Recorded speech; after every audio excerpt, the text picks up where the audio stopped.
Buku di halaman 178. Bismillahirrahmanirrahim. Alhamdulillahi wassalatu wassalamu ala Rasulillah. Asyhadu an la ilaha illallah wa asyhadu anna Muhammadan abduhu wa rasuluhu wa ba'du. Kembali kita hadiri majelis ilmu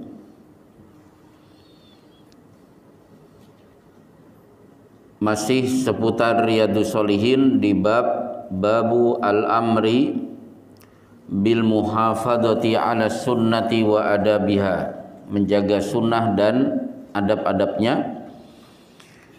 Kita lihat hadis ke-7 an Abi Musa radhiyallahu anhu qala Rasulullah sallallahu alaihi wasallam, inna mathala ma ba'athani Allahu bihi minal huda wal ilmi kamathali ghaithin asaba ardon fakana ta'ifatun thayyibatun qablatil ma'a fa ambatatil kala'a wal ushbal kathir wa kana minha ajadibu amsakatil ma' fa nafa Allahu bihan nasa fasharibu minhu wa saqaw wa zara'u wa asaba ta'ifatun minha ukhra innama hiya qi'an la tumsiku ma'an wa la tunbitu kala'an fadzalika mathalu man faquha fi dinillahi wa nafa'ahu bima ba'athani Allahu bihi fa'alima wa 'allama wa mathalu man lam yarfa' bidzalika ra'san wa lam yaqbal hudallahi alladhi ursiltu bihi.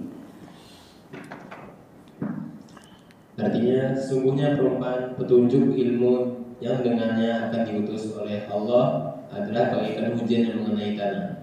Sebagian tanah ada yang subur dan menerima air sehingga menumbuhkan ladang gembala serta rumputan yang banyak. Sebagian lagi ada yang keras yang bisa menahan air sehingga dengannya Allah memberi manfaat kepada manusia. Mereka bisa minum, memberi minum dan bercocok tanam darinya. Dan hujan tadi juga mengenai jenis tanah yang lain, yaitu tanah tandus, tidak bisa menahan air dan tidak bisa menumbuhkan tumbuh-tumbuhan. Begitulah perumpamaan orang yang mengerti agama Allah dan diberi manfaat dari apa yang dengannya Allah mengutusku, sehingga dia mengerti dan mengajarkannya. Dan perumpamaan orang yang sama sekali tidak peduli dengan hal itu dan tidak mau menerima petunjuk Allah yang dengannya aku diutus. Muttafaqun alaih. Ya, baik. Jadi begini, hadis ini menerangkan tentang tipe-tipe orang yang datang ke majelis taklim. Ternyata ada 3 tipe. Saya tidak tahu bapak-bapak masuk kelompok yang mana dari 3 ini. Tapi sebelumnya, dulu ketika saya masih kecil, seorang kiai berkenaan dengan majelis taklim menyampaikan satu perkataan, kun aliman au muta'alliman au mustami'an au muhibban wala takun khamisan. Kun aliman, jadilah seorang alim, berarti jadi ulama. Targetnya ustadz, bisa ngisi pengajian, bahasa Arabnya mantap, hafal 30 juz. Kalau tidak bisa, au muta'alliman, menjadi muta'alim. Muta'alim itu datang ke pengajian, memang serius untuk menuntut ilmu. Dia bawa buku, bawa catatan, di rumah dipelajari. Itu namanya muta'alim. Kalau tidak menjadi muta'alim, enggak masalah. Au mustami'an, cuma datang dengar. Kalau orang Betawi apa namanya? Ya cuma nguping aja. Jadi dia datang sekedar mendengar pengajian, tidak sibuk mencatat hal-hal yang penting. Saya datang cuma mendengar. Au kalau tidak bisa, au muhibban, tidak sempat hadir, minimal senang kalau ada pengajian. Wala takun khamisan, jangan menjadi orang yang kelima. Suruh jadi ulama tidak mau, ngaji serius enggak, ngaji sekedar dengar enggak, mencintai adanya majelis taklim enggak, berarti dia akan menjadi pembenci majelis taklim. Ujung-ujungnya apa? Suka membubarkan majelis pengajian. Itu kalimat yang pernah saya dengar masa kecil.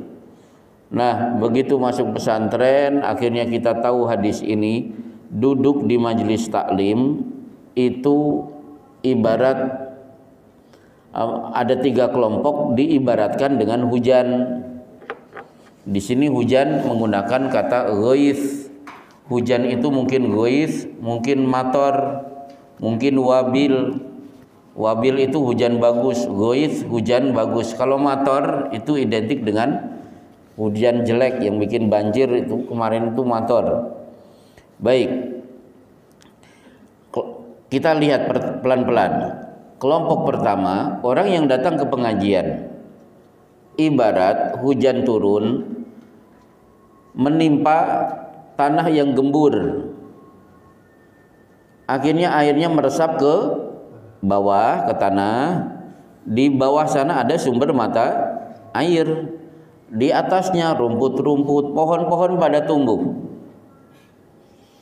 Inilah orang yang datang ke pengajian, dia paham, bisa mengamalkan dan bisa menyampaikan pada orang lain. Berarti ilmunya bermanfaat buat dirinya, bermanfaat buat orang lain.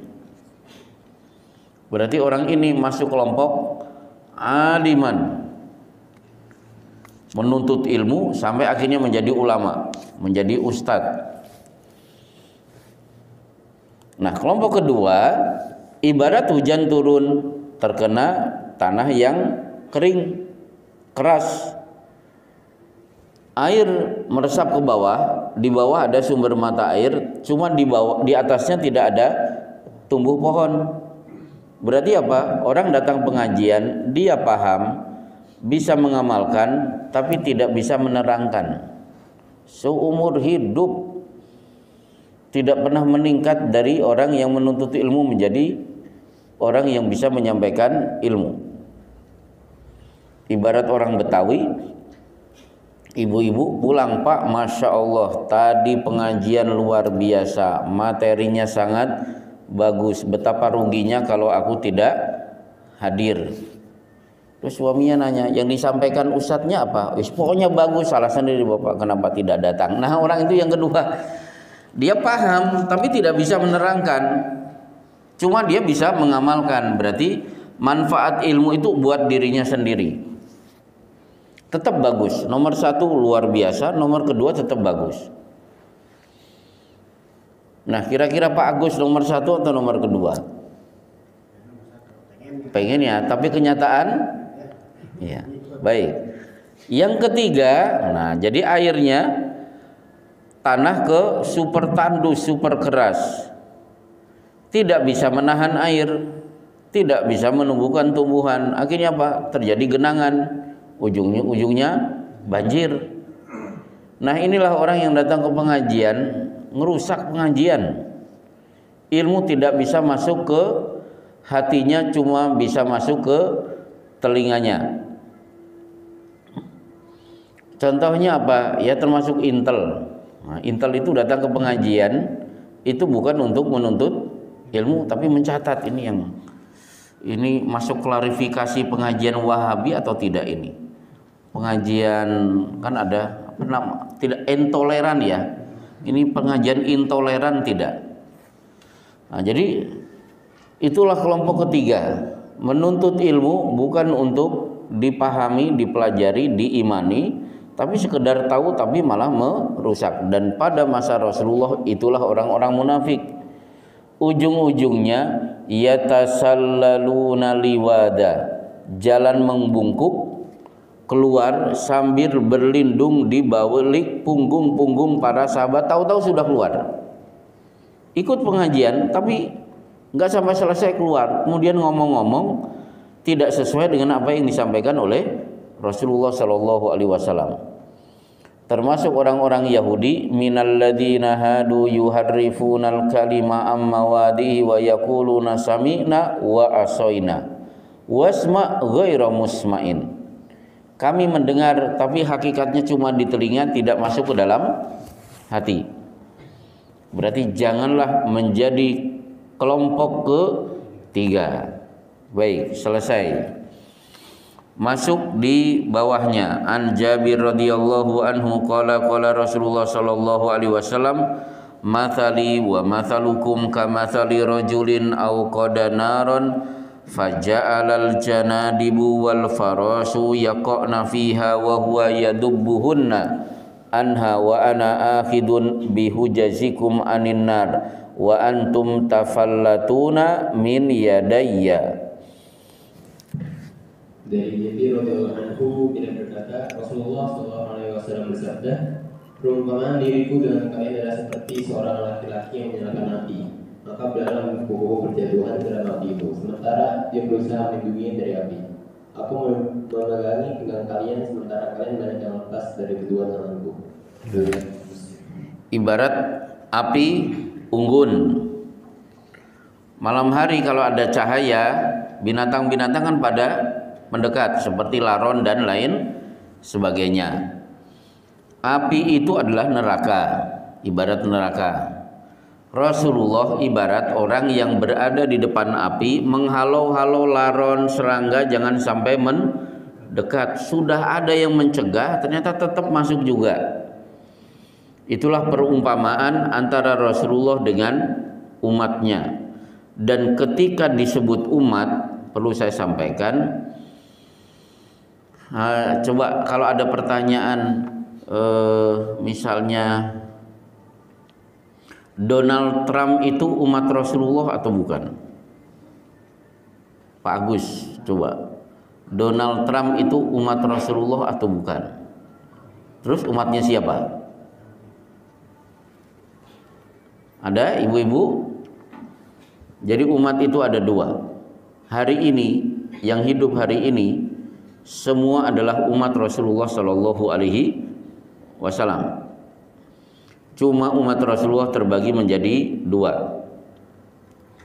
Satu, umat ijabah, umat yang menjawab seruan Rasulullah, akhirnya mengucapkan dua kalimat syahadat. Nah, inilah kita. Itu umat ijabah.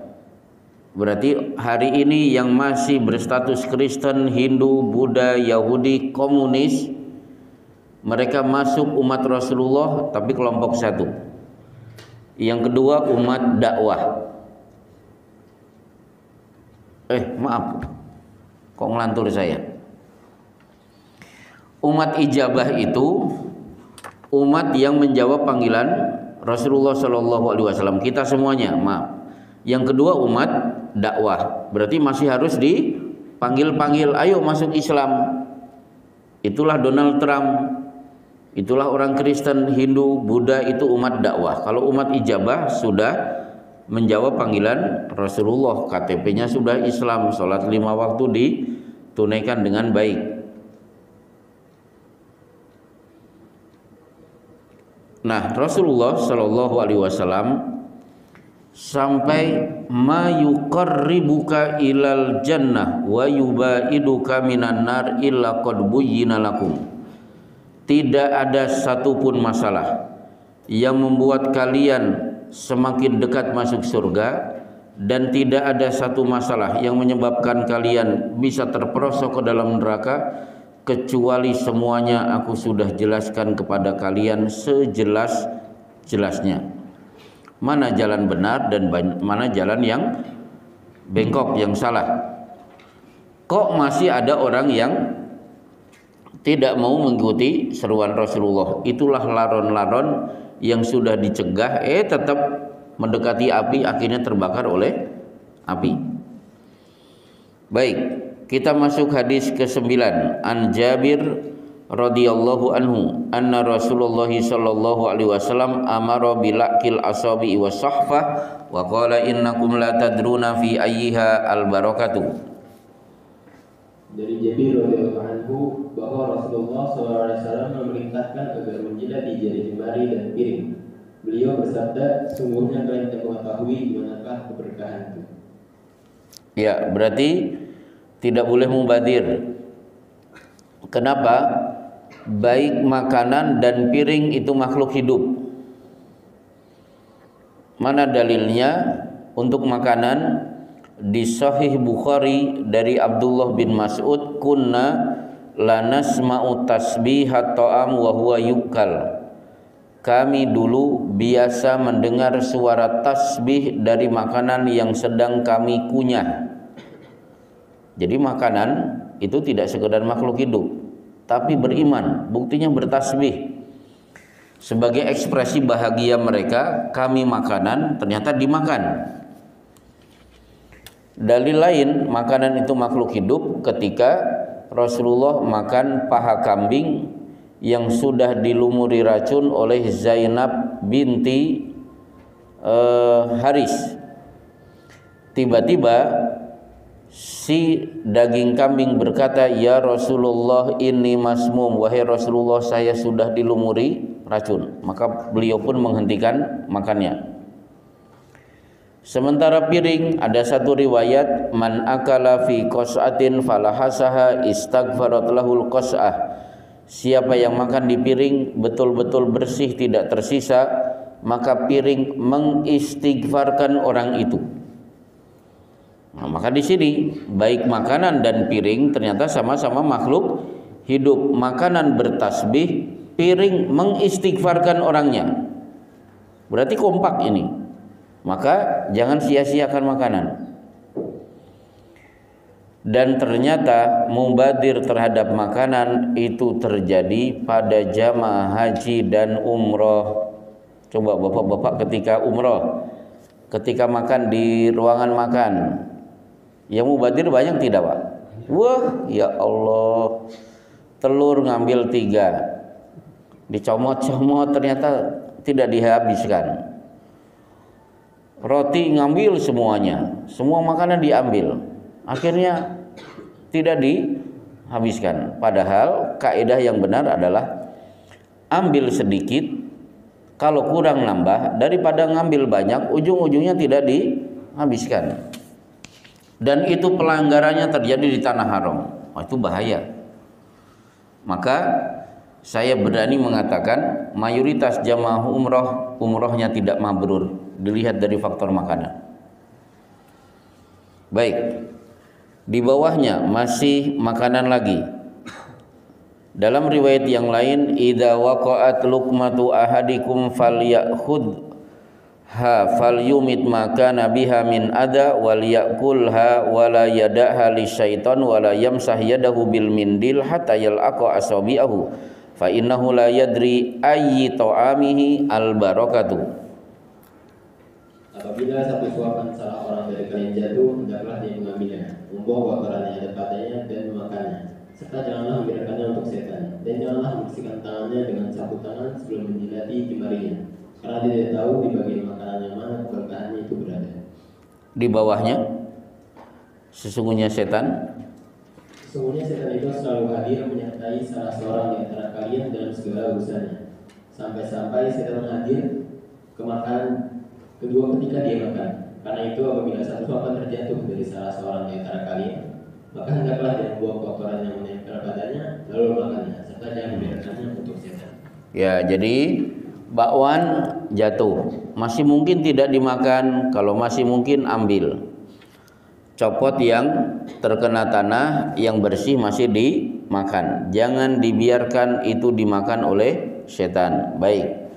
Berarti makhluk yang tercipta dari api bernama jin itu makan sama seperti kita. Bedanya, kalau jin kafir itu memakan makanan apa yang dimakan manusia, mungkin karena tidak membaca bismillah atau makanan itu dibuang-buang.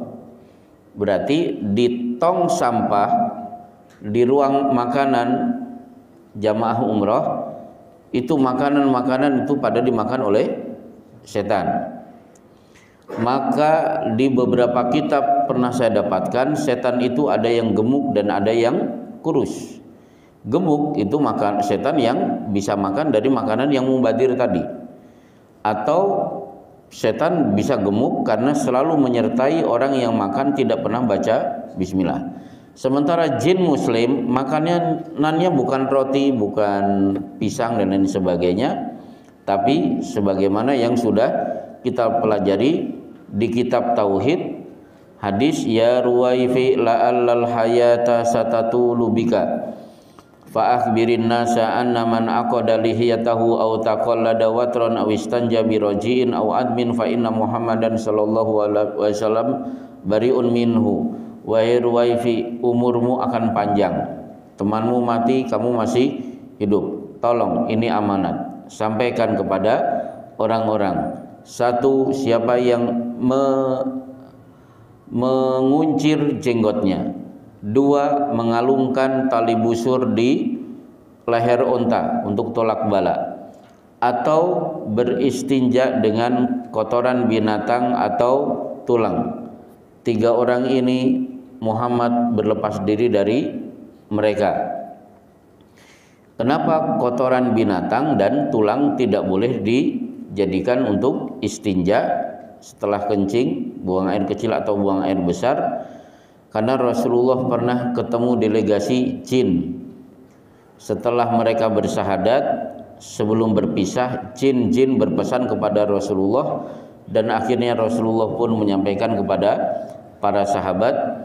Beliau bersabda, la tastanju birrauthi wala bil idom. Jangan cebok dengan kotoran binatang yang sudah mengeras, jangan pula dengan tulang.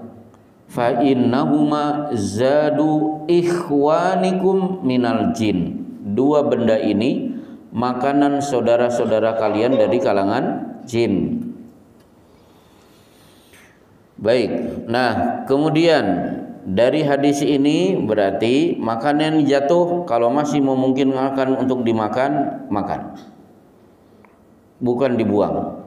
Nah, kemudian hadis ini mengajarkan kepada kita sampai sebutir nasi jangan sampai mubadir. Kalau bisa dibersihkan dengan cara menjilat, jilati.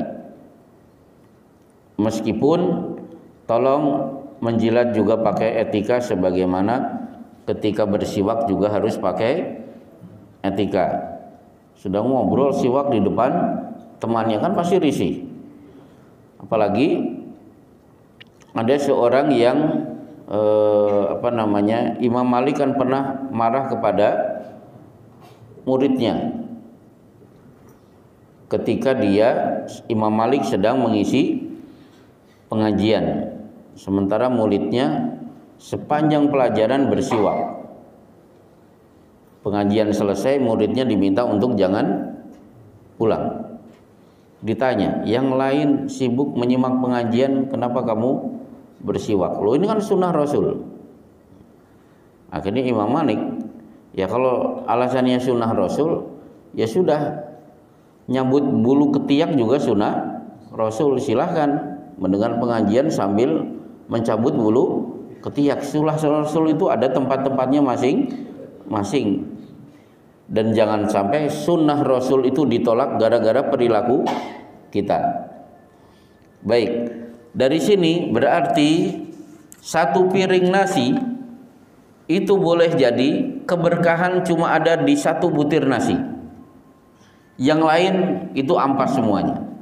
Maka di sini boleh jadi kalian tidak tahu, justru sebutir nasi yang kalian lupakan di situ ada keberkahan. Baik, di bawahnya An Ibni Abbasin radhiyallahu anhu, ya ayyuhan nas innakum mahsyuruna ila Allah ta'ala hufatan uratan ghurlan kama bada'na awwala khalqin nu'iduhu wa'dan alaina inna kunna fa'ilin ala wa inna awwalal khalaik yuksa yaumal qiyamati Ibrahim alaihi salam. Kalau di kitab saya sallallahu alaihi wasallam, ala wa innahu sayuja'u birijali min ummati fayukhadu bihim dhata shimali fa aqulu ya rabbi ashabi fayuqal innaka la tadri ma ahdathu ba'daka fa aqulu kama qala al-abdu as-salih wa kuntu alaihim shahidan ma dumtu fihim falamma tawaffaitani kunta antar raqibu alaihim wa anta ala kulli syai'in syahid ila qaulihi al-aziz al-hakim fayuqalu li innahum lam yazalu murtaddina ala aqabihim mundu faraqtahum. Dari Ibnu Abbas, dia berkata, Rasulullah berdiri di tengah-tengah kami memberi nasihat. Dia bersabda, wahai sekalian manusia, sungguhnya kalian semua akan dikumpulkan menuju Allah Subhanahu wa Ta'ala dalam keadaan tak beralas kaki, nada bulan dan tak berhitam. Sebagaimana kami telah memulai penciptaan pertama, begitulah kami akan mengulanginya lagi. Suatu janji yang pasti kami tepati, sungguh kami akan melaksanakannya. Surat Al-Anbiya ayat 104. Tauhidlah, sungguhnya manusia pertama diberi pakaian pada hari kiamat adalah Ibrahim alaihissalam. Tauhidlah, sungguhnya nanti akan didatangkan beberapa orang dari umatku, lalu mereka diseret ke sebelah kiri. Maka aku berkata, wahai Tuhanku, itu adalah para sahabatku. Maka dijawab, sungguhnya engkau tidak tahu apa yang telah mereka perbuat sepeninggalanmu. Maka aku mengucapkan seperti yang akan dikatakan oleh seorang hamba yang soleh, dan aku menjadi saksi terhadap mereka selama aku berada di tengah-tengah mereka. Maka setelah engkau wafatkan, engkaulah yang mengawasi mereka, dan engkau maha menyaksikan segala sesuatu. Al-Maidah 117. Baik. Di sini sesungguhnya kalian akan dikumpulkan menggunakan kata mahsyuruna sehingga disebut dengan padang mahsyar. Padang mahsyar itu apa? Yauma tubaddalul ardu ghairal ardi. Hari di mana bumi diganti dengan bumi yang lain. Jadi padang mahsyar ini ya bumi ini yang kita injak. Cuma hari ini bulat, nanti pada hari kiamat lurus dari ujung ke ujung, tidak ada tonjolan dan tidak ada lekukan. Lurus. Warnanya seperti warna perak. Dengan situasi tudna syamsu ala ru'usil khalaik qadra milin, matahari dengan jarak 1 mil di atas kepala. Semua manusia pasti akan bercucuran keringat. Hatta al-jamahul araq, hingga banyak yang tenggelam oleh keringatnya. Kondisi kita apa? Ini khufatan, uratan, gorlan. Tidak pakai sendal, kemudian telanjang bulat, kemaluan utuh seperti sebelum dihitan.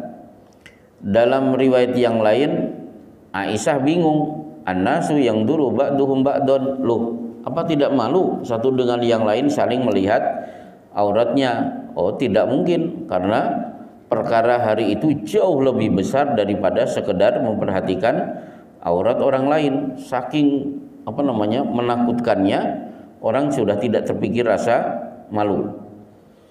Apakah Rasulullah telanjang juga? Iya, tanpa terkecuali. Akhirnya nanti acara telanjang berhenti, satu persatu akan dikenakan pakaian, dan yang pertama kali dikenakan pakaian adalah Nabi Ibrahim. Setelah itu nabi-nabi yang lain, akhirnya kita semua manusia akan mengenakan pakaian sesuai dengan amalnya masing-masing. Coba di kitab Tauhid yang sudah kita pelajari ada hadis an-naihatu idza lam tatub qabla mautiha tuqamu yaumal qiyamati wa alaihim sirbalun min qatiranin wa dir'un min jarabin. Wanita-wanita yang menjerit histeris, nangisnya berlebihan saat ada kematian, maka kalau dia tidak bertobat pada hari kiamat dibangkitkan mengenakan baju dari tembaga yang meleleh. Itulah pakaian wanita yang dulu melakukan niyahah. Kemudian ada juga pakaian yang lain, igsiluhu bima'in wasidrin wala tukhammiru ra'sahu fa innahu yub'atsu yaumal qiyamati mulabbiyan. Jamaah haji yang mati mandikan dengan air dan daun bidara, kafani dengan kain yang dia kenakan, jangan ditutup kepalanya, karena pada hari kiamat dia bangkit mengenakan pakaian ihram dalam keadaan bertalbiyah.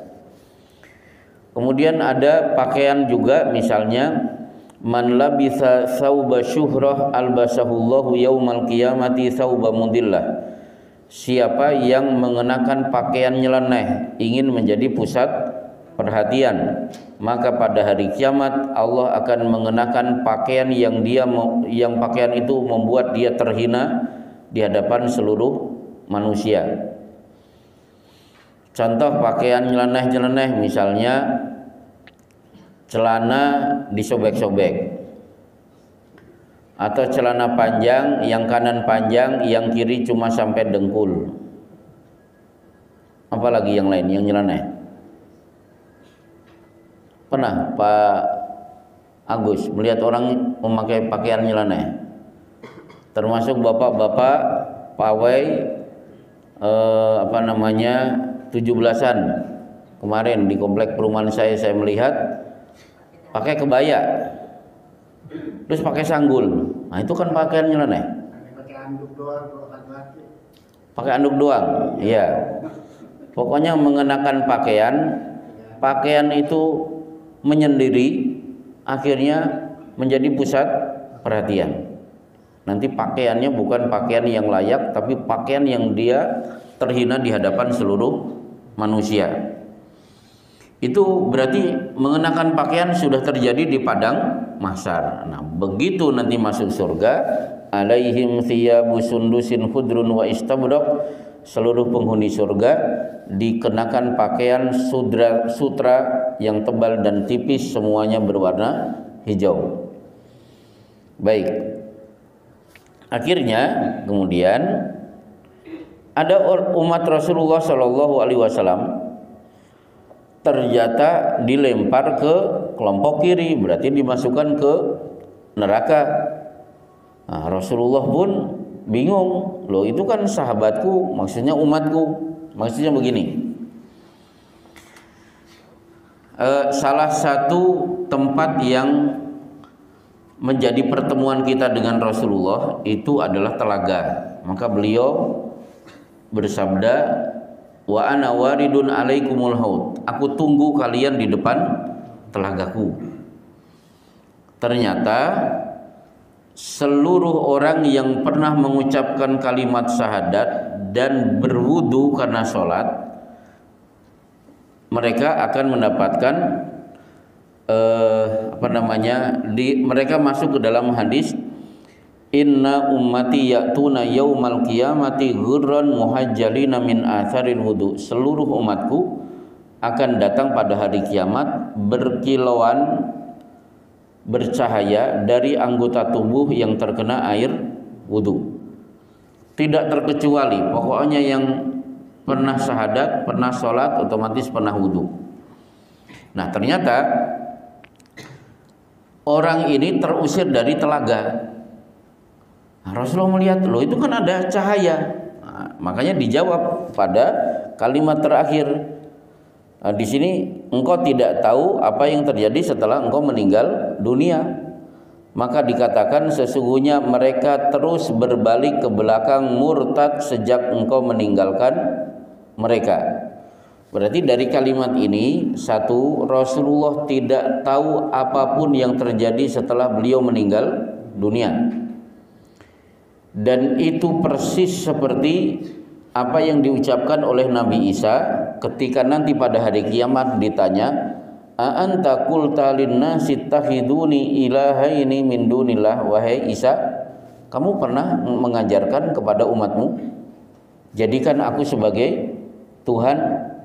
Akhirnya Nabi Isa menjawab, oh saya tidak tahu ya Allah, wa kuntu alaihim syahida ma dumtu fihim, selama aku hidup di tengah-tengah mereka, aku tahu kondisi umatku. Falamma tawaffaitani, ketika engkau mewafatkan aku, ya sudah, aku tidak tahu kondisi umatku.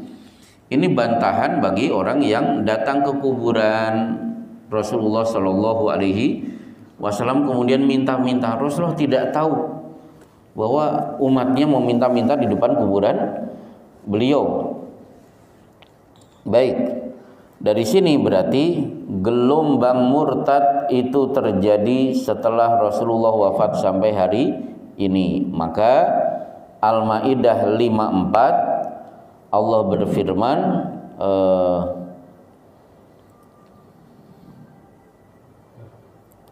coba 54 sebentar lupa lagi.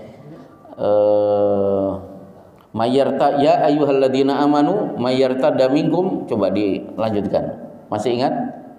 Mayyartadda minkum andini fasawfa ya'tillahu biqaumin yuhibbuhum wa yuhibbuna adillatin 'alal mu'minin a'izzatin 'alal kafirin yujahiduna fi sabilillahi wa la yakhafuna lawmata la'im. 54 kelihatannya di lembar sebelah kanan. Hai orang-orang beriman, kalau ada di antara kalian nanti yang murtad, maka Allah akan sudah menyiapkan pengganti. Penggantinya apa? Mereka cinta kepada Allah, Allah cinta kepada mereka.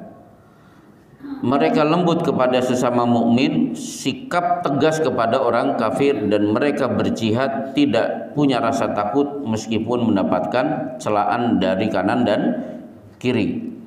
Berarti dari ayat ini kita berposisi sebagai apa? Kaum yang diganti atau menjadi kaum yang menggantikan. Jadi murtad itu ada, sebagaimana Rasulullah juga pernah berwasiat, la tarji'u ba'di kufaron, janganlah kalian kembali menjadi kufur setelah aku nanti meninggal dunia. Jadi murtad itu ada. Baik, kita lihat tinggal 2 masalah di bab ini. An Abi Sa'id Abdullah ibni Mughaffal radhiyallahu anhu qala naha Rasulullah sallallahu alaihi wasallam anil hadfi wa qala innahu la yaqtulu sayda wa la yankaul aduwa wa innahu yakfaul aina wa yaksiru sinna. Dari Abu Sa'id Abdullah bin Mughaffal radhiyallahu anhu, beliau berkata Rasulullah melarang khab. Beliau mengatakan sesungguhnya khab itu tidak membunuh hewan buruan dan tidak membinasakan musuh, akan tapi ia hanya memutahkan mata dan mematahkan gigi. Di bawahnya langsung bahwa seorang kerabat Ibnu Mughaffal melakukan khab, maka dia melarang dan berkata sesungguhnya Rasulullah melarang khab.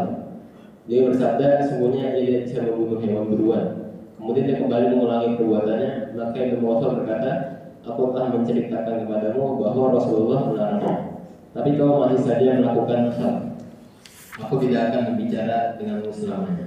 Nah, jadi gini, Abdullah bin Mughaffal punya keponakan. Keponakannya ternyata hobi berburu, itu bagus. Tapi kalau mau berburu, berburulah seperti Nabi Ismail. Ya bani Ismaila urmu fa inna abakum kana romian. Wahai keturunan Nabi Ismail, kalian semuanya keturunan Ismail, memanahlah karena bapak kalian adalah pemanah ulung. Nah, di sini hadf itu berburu dengan ketepel, itu dilarang oleh Rasulullah Shallallahu Alaihi Wasallam. Keponakannya diingatkan, nah Rasulullah Shallallahu Alaihi Wasallam anil hadfi, Nabi melarang berburu dengan ketepel. Balik lagi, sudah diingatkan berkali-kali. Maka Abdullah bin Mughaffal marah dan berkata apa? La ukallimuka abada. Mulai hari ini selama-lamanya aku tidak akan mengajak bicara kepada engkau. Ini disebut dengan hajar. Hajar itu tidak mau tegur sapa kepada orang yang sudah diberi peringatan berulang kali. Akhirnya untuk menimbulkan efek jera dilakukanlah hajar. Nah, hajar itu sebenarnya diam-diaman boleh 3 hari, lebih dari 3 hari. Jadi 3 hari itu rukhsah, masih kesel. Lebih dari itu aslinya tidak boleh kecuali dalam hal hajar. Sebagaimana di kitab Riyadhus Shalihin di bab tobat, 3 sahabat Murarah, Hilal bin Umayyah, Ka'ab bin Malik, 3-tiganya tidak ikut perang Tabuk. Akhirnya apa? Turun ayat dari langit memerintahkan kepada seluruh kaum muslimin tidak boleh bertegur sapa meskipun istrinya sendiri. Berapa lama? Tidak ada yang tahu kecuali Allah Subhanahu wa taala. Begitu hari ke-50, baru turun wa ala salasatil ladina khulifu hatta idza daqat alaihimul ardu bima rahubat. Akhirnya ayat ini turun mengampuni 3 orang ini, kaum muslimin diizinkan untuk kembali bertegur sapa. Akhirnya terakhir an Abi Ibnu Rabi'ah qala ra'aitu Umar ibn al-Khattab radhiyallahu anhu yuqabbilul hajara yakni al-aswada wa yaqulu inni a'lamu annaka hajarun ma tanfa'u wa la tadur walaula anni ra'aitu Rasulullah sallallahu alaihi wasallam yuqabbiluka ma qabbaltuka. Dari Abi Ibnu Rabi'ah, dia berkata, saya melihat Umar bin Khattab radhiyallahu anhu mencium Hajar Aswad dan dia berkata, aku tahu engkau sebuah batu yang tidak dapat mendatangkan manfaat dan tidak menimpakan mudarat. Seandainya aku tidak melihat Rasulullah menciummu, tentu aku tidak akan menciummu. Nah, berarti Umar ngobrol dengan Hajar Aswad. Ini dalil bahwa batu juga makhluk hidup. Termasuk di surat Al-Baqarah, wa inna minal hijarati lama yahbitu min khasyatillah. Di antara batu ada yang terjatuh kemudian pecah berkeping-keping karena mereka takut kepada Allah. Di hadis yang lain, inna bi Makkah hajarun la yusallimu alaina. Di Mekah itu ada beberapa batu, kalau aku lewat mereka pada mengucapkan salam kepada aku. Di hadis yang dihasankan oleh Syekh Nasiruddin Albani, Hajar Aswad itu memiliki 2 mata, menyaksikan siapa yang mencium dirinya dengan cara tidak mendolimi orang lain, maka Hajar Aswad akan bersaksi di hadapan Allah atas orang itu yang pernah mencium dirinya. Baik, nah Umar ketika akan mencium Hajar Aswad, hati tidak serak. Nah, kamu kan cuma batu. Kenapa aku cium? Karena aku melihat Rasulullah menciummu. Seandainya aku tidak melihat Rasulullah menciummu, aku tidak mau mencium dirimu. Berarti Umar bin Khattab itu apa? Lebih mementingkan ittiba daripada perasaan. Nah, jadi itulah sunnah. Sunnah itu diikuti, jangan mengikuti perasaan. Nah, contoh, ini sirup, kemasukan lalat, ijo lagi. Nah, udah sekalian aja ijo. Sunnahnya mengatakan apa? Falyagmisu, tenggelamkan, kemudian dibuang. Fa inna fi ahadi janahaihi daun wa fil akhar shifaun. Jangan takut. Satu sayap mengandung racun, satu sayap mengandung penawarnya. Minum. Maka saya pernah ngisi pengajian, disuguhi sirup, siang-siang panas haus, ada lalat masuk. Saya tenggelamkan, saya angkat, langsung saya minum habis. Ternyata ada juga yang keluar untuk meludah karena mulutnya mules. Yang minum saya tenang, yang melihat dia ternyata panik. Kalau saya, kenapa saya lakukan sengaja seperti itu? Satu, karena faktor sedang haus memang. Yang kedua, untuk menunjukkan inilah sunnah. Jangan bawa-bawa perasaan. Dulu di kelas pelajaran hadis, teman saya sebelum masuk Lipia itu kuliah di IAIN, jurusan filsafat lagi. Maka memang sering bikin gaduh di kelas. Nah, ketika dibahas hadis tentang anjing menjilat, itu kan an yaghsilahu sab'a marot, dicuci 7 kali, ulahunna biturab, permulaannya dengan tanah. Nah, teman saya langsung menyanggah syekhnya, loh sekarang kan ada rinso, anti noda. Kata beliau hadis begini. Teman saya menyanggah, enggak, rinso jauh lebih masuk akal. Akhirnya syekhnya mengatakan, na'am idan anta tu'minu bisabun wala tu'minu bi Rasulillah. Berarti Anda sudah beriman kepada sabun tapi tidak beriman kepada Rasulullah. Itu sikap ittiba. Jadi tidak usah di otak-atik dengan logika. Maka Ali bin Abi Thalib punya kalimat bagus di Bulughul Maram, lau kana dinu birra'yi lakana asfalul khufi aula bil mas min a'lah. seandainya agama itu pakai logika, mengusap sepatu bagian atas bagian bawah lebih masuk akal, karena itu yang menginjak kotoran. Sungguh aku pernah melihat Rasulullah mengusap sepatu bagian atas, itulah yang kami ambil. Sama dengan kaidah ahli sunnah wal jamaah, al-aqlu as-sahih muwafiqun lin-naqli sahih. Idza tawahhamat ta'arud bainahuma yuqaddamu naqlu 'alal aqli. Orang kalau otaknya sehat pasti menerima dalil yang sahih. Ketika bertuburukan antara dalil dan logika, maka dia pasti akan mendahulukan dalil dan menyingkirkan logikanya. Nah, umat juga begitu. Sebenarnya tidak ingin, karena Hajar Aswad tidak bisa mendatangkan madharat, tidak bisa mendatangkan manfaat. Buktinya apa? Terbukti Hajar Aswad pernah dicuri oleh kelompok Syiah Qaromitoh, dicongkel, diambil, dibawa ke Damaskus, dikampak sehingga hancur berkeping-keping. Berapa lama Ka'bah kosong dari Hajar Aswad? 20 tahun. Berarti selama 20 tahun umat Islam tawaf tanpa melihat Hajar Aswad.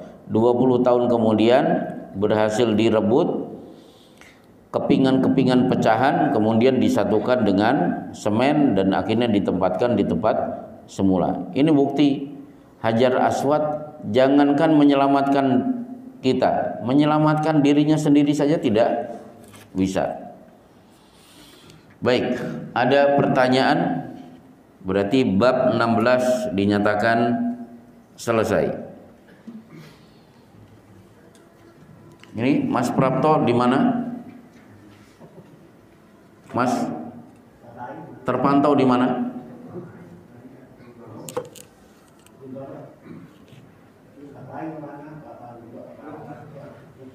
Wah, ini kan manajernya. Di mana? Gak kelihatan. Oh, tidak terpantau. Ya.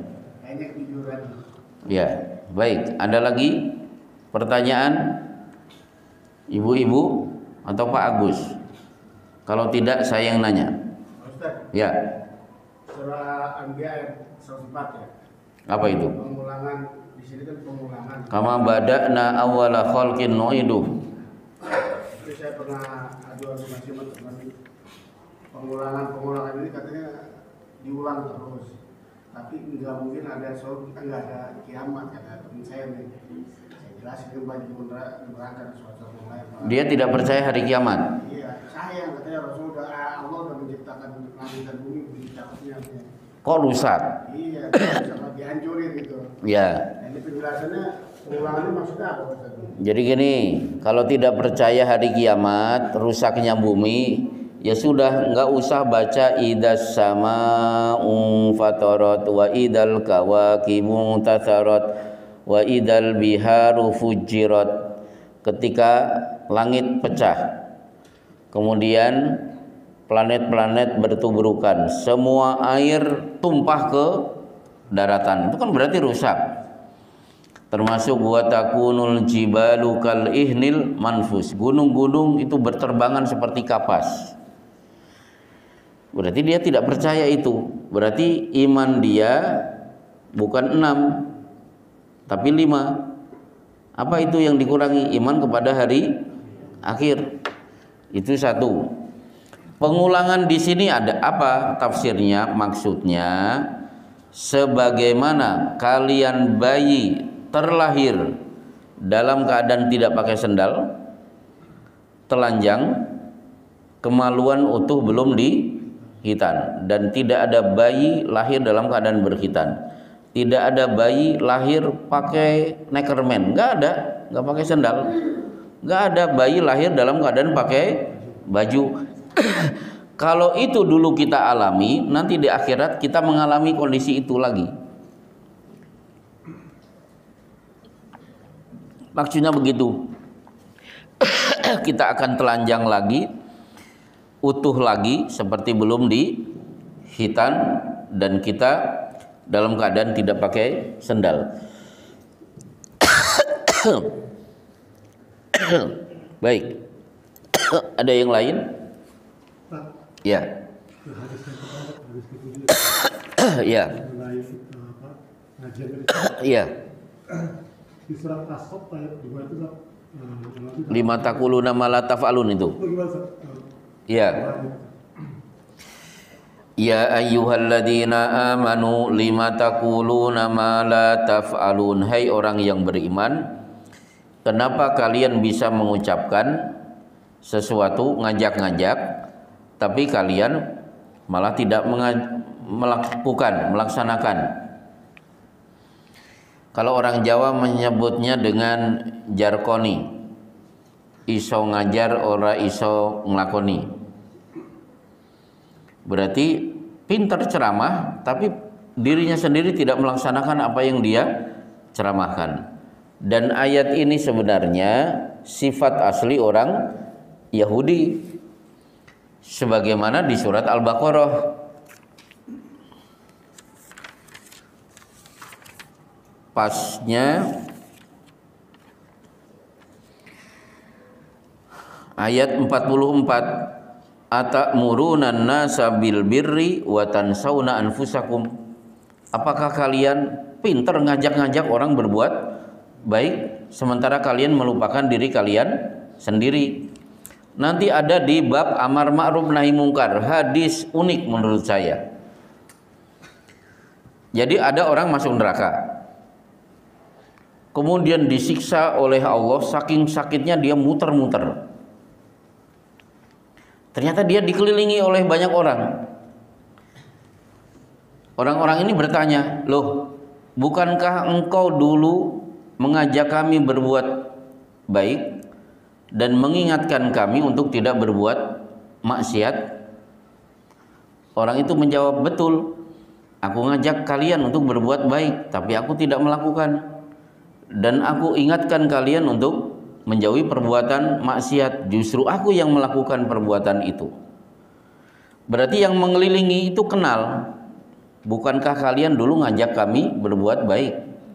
Bukankah engkau mencegah kami dari perbuatan munkar? Berarti penghuni neraka ini apa ini? Ustadz dan murid-muridnya sama-sama masuk neraka. Coba, ustadznya badar, muridnya juga gitu. Ustadznya pintar ngomong, muridnya juga sama kelakuannya dengan ustadznya. Itu berarti pengajian paling tragis. Seisi majelis taklim semuanya masuk neraka. Padahal justru majelis taklim itu salah satu modal terkuat bagi kita untuk saling bersaksi, saling memberi syafaat nanti pada hari kiamat. Maka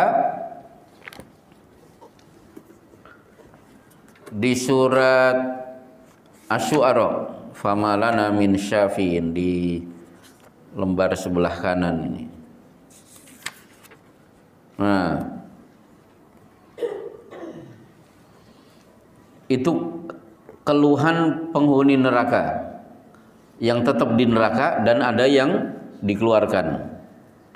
Wa ma adallana illal mujrimun famalana min syafi'in wala sadiqin hamim. Ayat 99 sampai 101. Dan tidak ada yang menyesatkan kita kecuali orang-orang yang berdosa, maka sekarang kita tidak mempunyai seorang pun pemberi syafaat, dan tidak pula kita memiliki teman dan orang yang akrab menolong kita.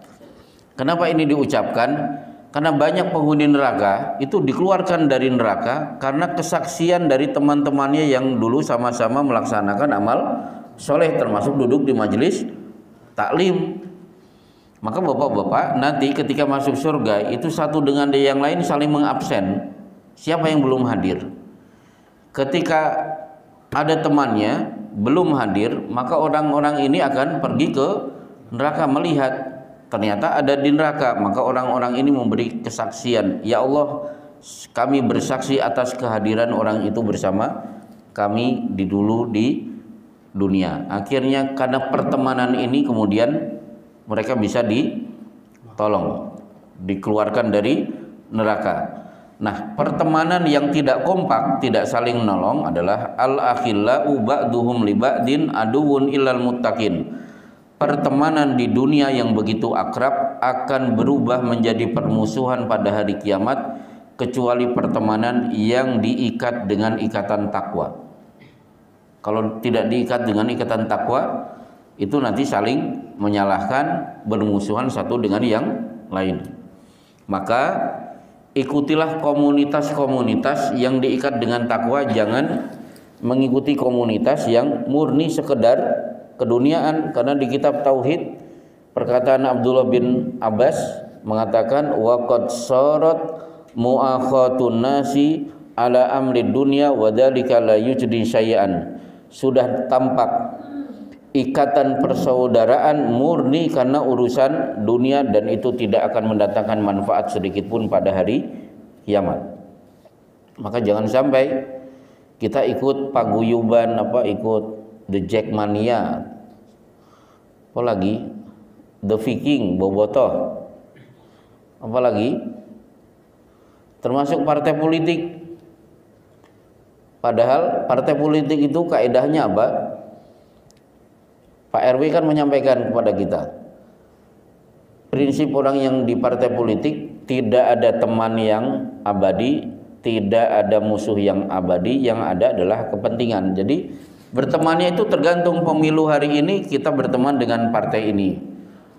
Nanti pertemuan yang pemilu yang akan datang sudah tidak beda pertemanannya karena beda kepentingan. Di dunia saja sudah tidak kompak, apalagi nanti pada hari kiamat. Ada lagi terakhir atau sudah kehabisan materi energi untuk bertanya? Baik, insya Allah cukup. Inilah Riyadhus Shalihin pada pagi hari ini. Kita akan lanjutkan di pertemuan-pertemuan yang datang. Wassallallahu ala Muhammadin wa ala alihi washabbihi wasallam.